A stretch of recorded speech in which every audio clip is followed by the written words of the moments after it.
Good morning, students. Myself, Dr. Bharat Singh Meena, Assistant Professor in Chemistry, Government College, Kota.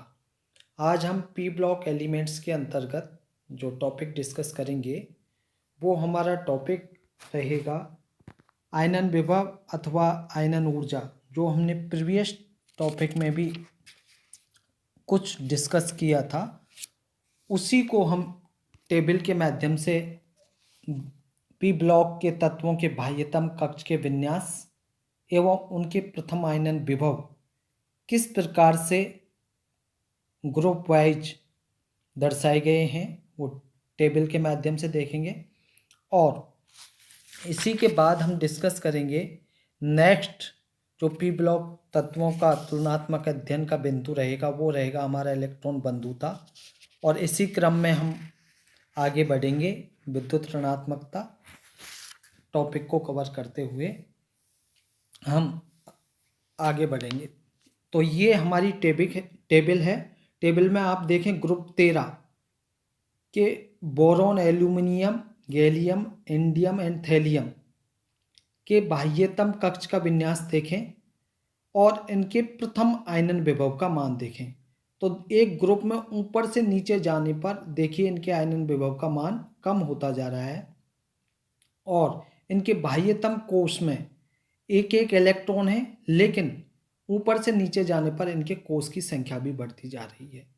इसी प्रकार से अगर आप आवर्त में देखें तो boron, carbon, nitrogen, oxygen, fluorine and neon, तो इनके बाह्यतम कोश में बोरॉन से स्टार्ट हो रहा है 2p1 और उसी कोश में इलेक्ट्रॉन की संख्या बढ़ती जा रही है 2p2। इसी प्रकार से नाइट्रोजन पर 2p3 आ जाएगा, लास्ट में नियोन पर 2p6 होगा।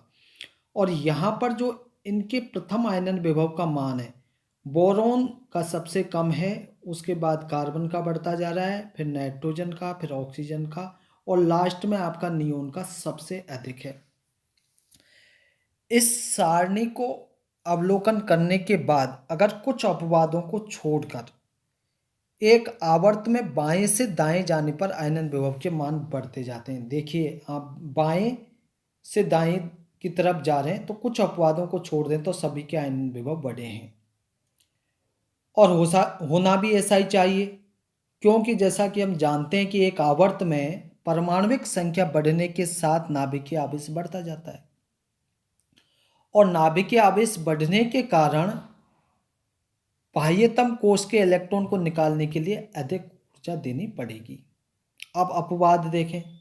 ग्रुप 15 के सदस्यों के आयनन विभव के मान ग्रुप 15 में देखें, ये आपका ग्रुप 15 है, इसके सदस्यों के आयनन विभव के मान अपेक्षा से बहुत अधिक हैं। इसका कारण क्या है? इसका कारण यह है कि इनके इलेक्ट्रॉनिक विन्यास में np3 अवस्था है। आप देखें सभी में np3 अब व्यवस्था है और p कक्षक के अर्धपूरित होने से यह एक अस्थायी व्यवस्था है, क्योंकि जो हाफ फिल या फुल फिल ऑर्बिटल होते हैं वो स्टेबल होते हैं और इस स्टेबल मैनेजमेंट में से इलेक्ट्रॉन को निकालने के लिए अधिक ऊर्जा की आवश्यकता पड़ती है। अतः इनके आयनन विभवों के मान कैसे होते हैं? उच्च। सेकंड देखें, पी ब्लॉक के प्रथम सदस्य बोरोन के आयनन विभव का मान इस आवर्त के पूर्व सदस्य बेरिलियम से कम होता है, जबकि आवर्त नियम के अनुसार यह अधिक होना चाहिए। इसका कारण भी प्रथम अपवाद के समान ही है, क्योंकि बेरिलियम के इलेक्ट्रॉनिक विन्यास में NH2 व्यवस्था है, अर्थात S कक्षक के पूर्ण भरे होने के कारण स्थायी व्यवस्था है, जिसमें से इलेक्ट्रॉन को निकालने के लिए अधिक ऊर्जा देनी पड़ेगी। अतः बेरिलियम के आयनन विभव का मान बोरॉन से अधिक हो जाता है। इसी प्रकार यदि किसी वर्ग में ऊपर से नीचे की ओर जाएं तो उनके परमाणुविक आकार में वृद्धि होने के कारण इलेक्ट्रॉन नाभिक से दूर रहेंगे और आकर्षण बल के कम आकर्षण बल से बंधे रहेंगे, जिससे क्या होगा कि आयनन विभव के मान क्रमशः कम होते जाने चाहिए, कुछ अपवादों को छोड़कर ऐसा होता भी है। इसी क्रम के अपवादों में हम और देखें तो देखिए गैलियम का जो Ga का आयनन विभव है वो एल्यूमिनियम से थोड़ा अधिक है। इसका कारण यह है कि गैलियम से पहले डी ब्लॉक के 10 तत्वों के आने से इनका नाभिकीय आवेश बढ़ जाता है और नाभिकीय आवेश बढ़ने से बाह्यतम इलेक्ट्रॉन के प्रति नाभिकीय आकर्षण बल बढ़ जाता है। इससे इनके आयनन विभव के मान अपेक्षित मानों से अधिक हो जाते हैं।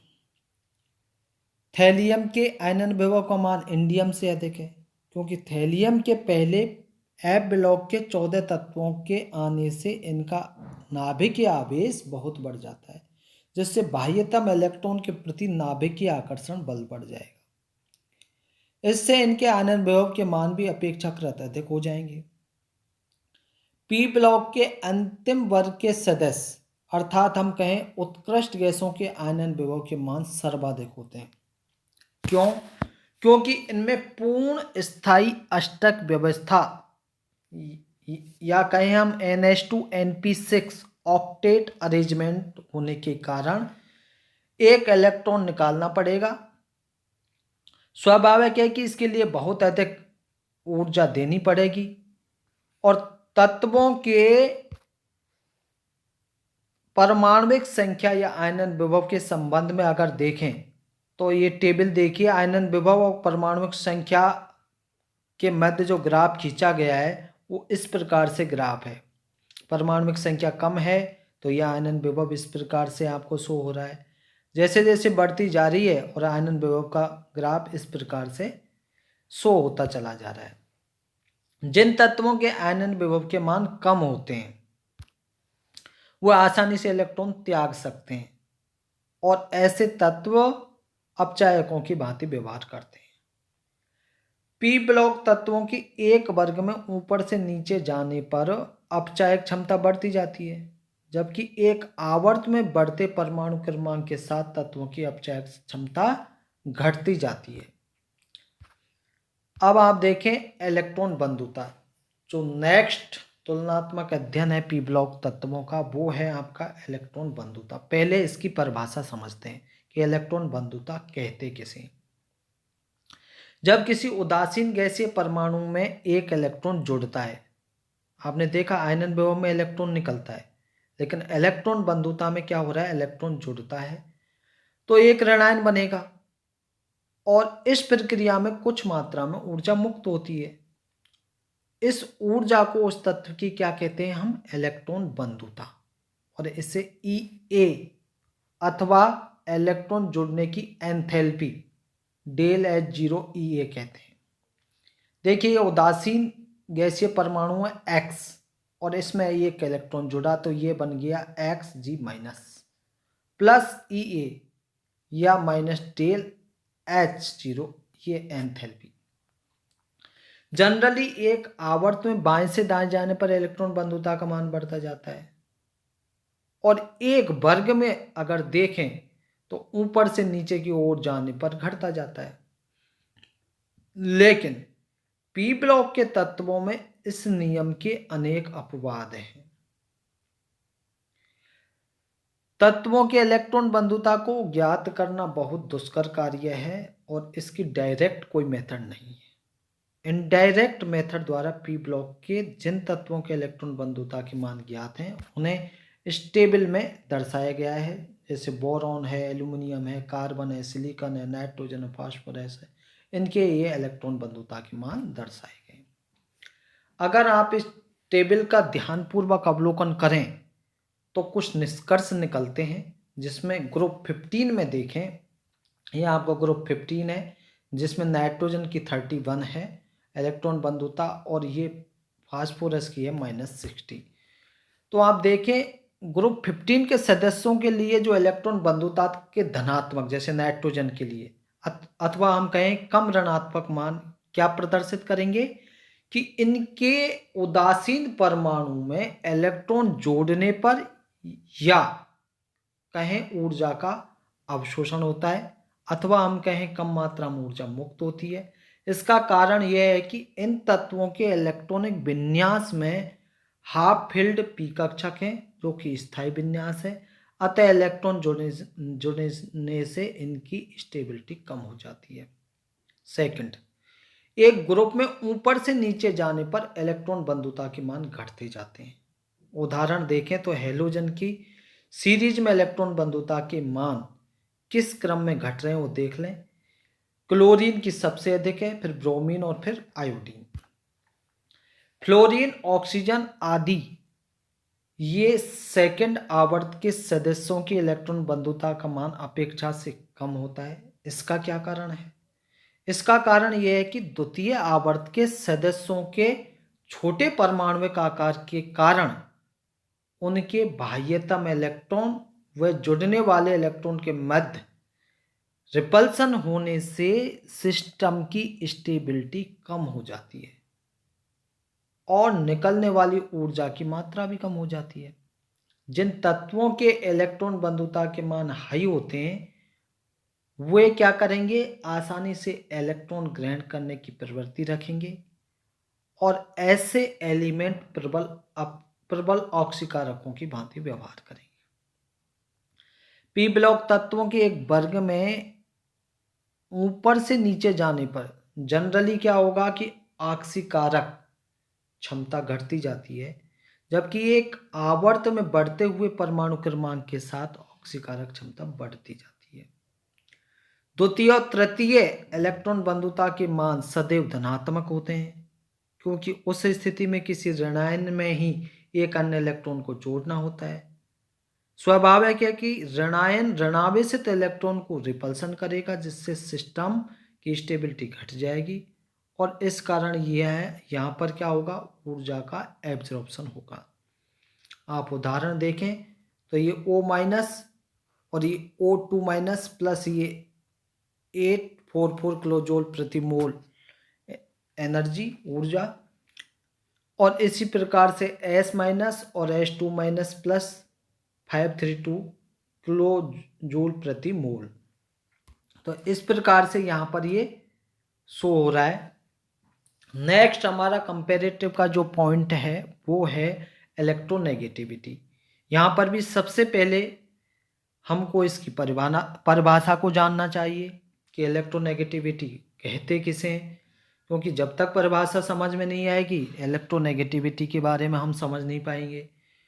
तो इलेक्ट्रोनेगेटिविटी की परिभाषा समझिए, जब दो परमाणु परस्पर एक सहसंयोजक बंध द्वारा जुड़े रहते हैं तो उन दोनों के मध्य साझे का एक इलेक्ट्रॉन युग्म होता है और सहसंयोजक बंध द्वारा जुड़े हुए दोनों परमाणुओं द्वारा इस साझे वाले इलेक्ट्रॉन युग्म को अपनी ओर आकर्षित करने की प्रवृत्ति या कहें टेंडेंसी को उन परमाणुओं अथवा उन तत्वों की क्या कहेंगे हम, इलेक्ट्रोनेगेटिविटी। तो संक्षिप्त में हम कहें कि दो परमाणुओं के मध्य के बंध पर जो आकर्षण बल लगता है, आकर्षण बल लगने के बाद उनको इलेक्ट्रॉन युग्म को आकर्षित करने की जो नेचर है वही उसकी इलेक्ट्रोनेगेटिविटी कहलाएगी। किसी परमाणु की इलेक्ट्रोनेगेटिविटी का मान अणु के एटमॉस्फेयर पर बहुत डिपेंड करता है। किसी परमाणु के लिए इसके किसी निश्चित मान का डिटर्मिनेशन तो नहीं किया जा सकता, लेकिन कई साइंटिस्ट ने इनके मानों के लिए एक मात्रात्मक स्केल देने का प्रयास किया है। इनमें से जो प्रमुख साइंटिस्ट हैं उनके नाम मैं आपको बताना चाहूँगा। Linus Pauling, Mulliken, Allred and Rochow के पैमाने हैं। पॉलिंग ने बंध के आधार पर विभिन्न तत्वों के लिए विद्युत ऋणात्मकता का परिकलन किया और उनके अनुसार हम पी ब्लॉक के तत्वों की विद्युत ऋणात्मकता के मान ये टेबल में देखें। पी ब्लॉक के तत्वों की विद्युत ऋणात्मकता के मान इस प्रकार से एक वर्ग में ऊपर से नीचे जाने पर घट रहे हैं, आवर्त में बढ़ रहे हैं। मुलिकन ने किसी परमाणु के आयनन विभव I और इलेक्ट्रॉन बंधुता E के साथ विद्युत ऋणात्मकता का संबंध बताया और मुलिकन के अनुसार विद्युत ऋणात्मकता किस किस के बराबर होती है, आयनन विभव प्लस इलेक्ट्रॉन बंधुता अपॉन 2।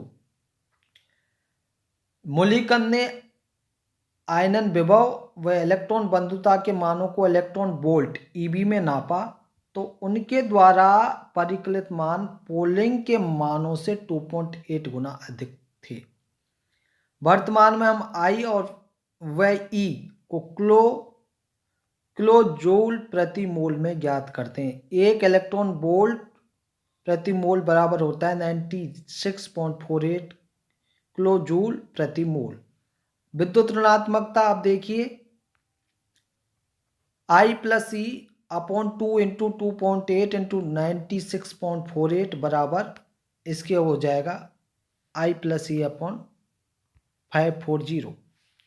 इस गणना से प्राप्त मान पोलिंग मानों के काफी निकट होते हैं। एलरेड व रोसो ने 1958 में जो विद्युत ऋणात्मकता को एक दूसरे तरीके से परिभाषित किया, उनके अनुसार नाभिक द्वारा संयोजकता इलेक्ट्रॉनों के प्रति लगाया जाने वाला स्थिर वैद्युत बल ही उस परमाणु अथवा तत्व की विद्युत ऋणात्मकता है।